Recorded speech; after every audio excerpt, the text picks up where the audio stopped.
There's a lot of review this week with an important organizer to do. Don't fall for the, oh, this looks easy perspective. It's not. Honestly, if you fall for the trick that this seems like only a simple organizer, then you're making a lot of work for yourself later this semester. Trust me, the more you put into this week's work, the less you'll stress out in a couple of weeks. Just stay on target. Don't believe me? Let's scroll down to our masterclass schedule. You know where it is, over here on the right-hand side, the U-Course schedule. Oh, look, there's the link. We click on it, and we scroll all the way down to week number 8. And there we go. Perfect. Got a few things to review and only one thing to do, but you know what? Let's talk about it. We start our review with the CSET resources, which you can actually review by going back to the week 5 video I made, or just going back here to week 5 and clicking on the links. Either way works nicely. So you can do that, and you can review that there. Don't forget about the attachments I gave you that week as well. There are some samples that you should probably save and or print out and add to your records. So, after that, we start talking, here's the CSET resources. And there's a lot of material in here. Not all of it was attached to my document, but you can go through each of the settings. You can figure out what the common problems is and the CSET challenge, which we'll talk about at the end. But otherwise, we're going to start talking about the thesis statements, writing, and importance. So in thesis statements, writing, and importance, it's a general review of everything you've ever learned about thesis statements over the course of your English language education. If I were you, I'd focus on the divorce thesis here and the job market thesis here. They're the two best. The drug education thesis is not awful, but it definitely needs a lot of work as it's very general and doesn't necessarily focus the reader very well. The Shakespearean one here is just god-awful. This was written by someone who desperately wanted to appear smart and educated, but fell far short of the mark. Ignore this one altogether. The rest of the page, again, is a review. You've learned about thesis statements in practically every stage of your education, so this is something just to get your brain remembering what it was that you've learned.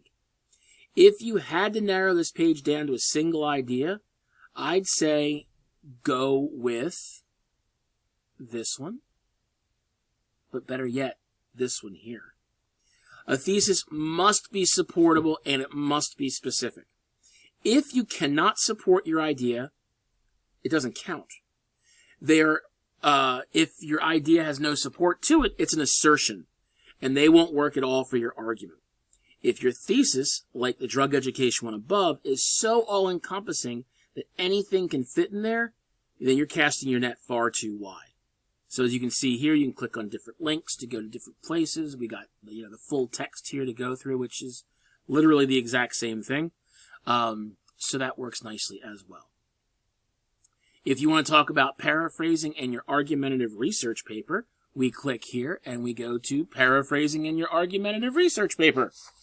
So this page is really not very good.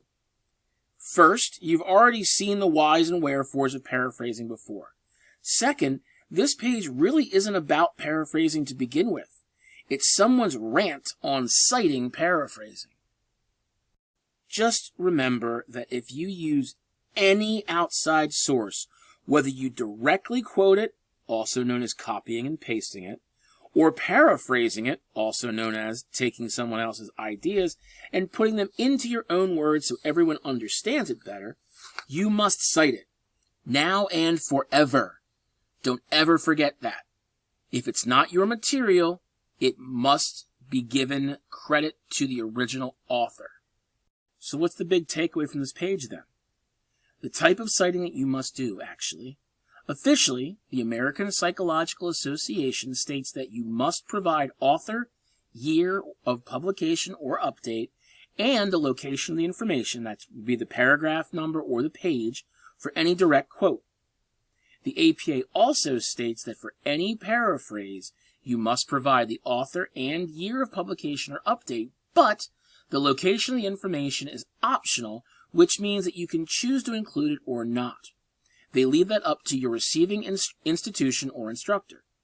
To be 100% honest with you, I prefer seeing the location of the information.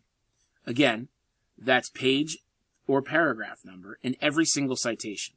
Why? In a direct quote, it's a rule.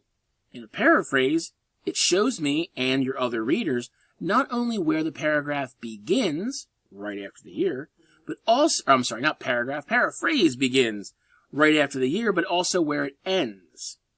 Your reader never has to guess if the next sentence is part of your paraphrase or not. There's no muddy waters here.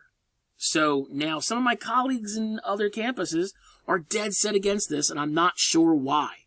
You're literally adding as many characters to the page as you would if you typed in your telephone number. That's it. Honestly, you're adding more characters with the telephone number, but whatever.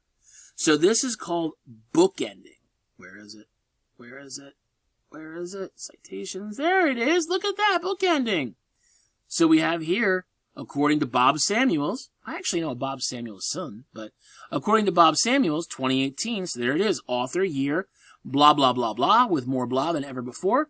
And then our location of the information, it shows us that everything in between here and here, our bookends, is the evidence itself. It's easy, it's simple, it's awesome, okay? So, once you go a little bit further down here, you'll see the Unit 3 paraphrasing practice. You do not have to do this. If you would like to, I am only too happy to receive it, comment on it, and return it to you if you'd like to work on it. If not, there's no skin off my nose, okay? After that, there's only really one assignment over here, which is the big one. The Unit 3 Argumentative Research Paper Outline.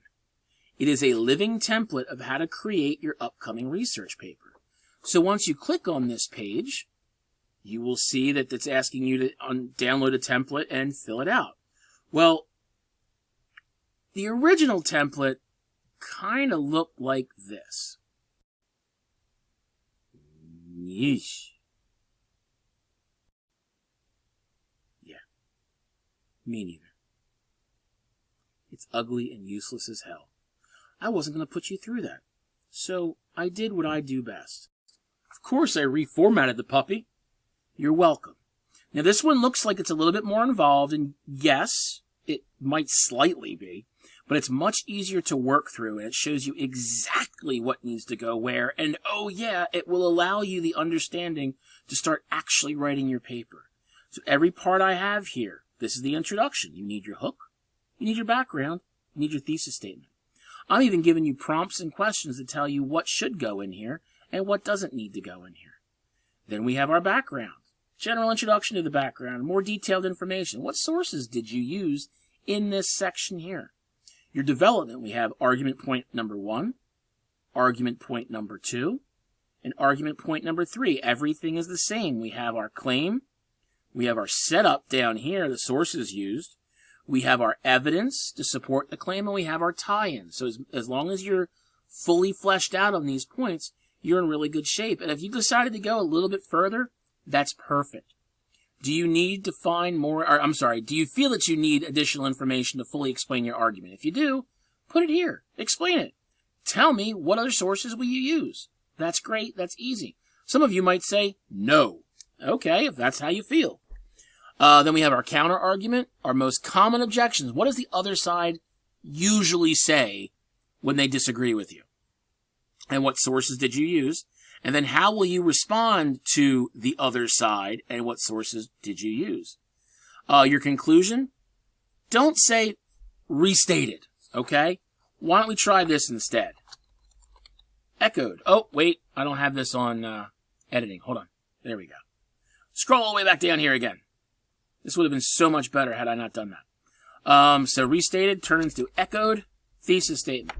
Paraphrase your thesis statement. And that way it starts your conclusion nicely instead of that trite and ugly in conclusion. Provide closure, kind of wrap up all the points that are still there. And reach beyond. Call to your reader. That's from Mr. Holmes, my junior year English teacher in high school. Reach beyond. Give your reader something to connect this to their real life, okay? So once you do that, list out all your references. And again, if you need additional boxes right here, just put it in the additional sources. Sound good? So I have linked the original essay template on there for you. I want you to make sure that you have it done. Answer it as completely and clearly as possible. I need you to realize that the more work you do now, the less you'll be stressed about later. If you complete the graphic organizer the right way, the overall writing of the paper will be painless for you. Trust me on this. So did that all make sense? A lot of material which hid behind all of the other material. I want you to focus on getting the outline done, because if you do, you'll find that your paper starts to click into place. Get it done right, folks. If you have any questions, please feel free to reach out to me. If not, then I look forward to seeing your outline next week. Best of luck, do great work, and see you.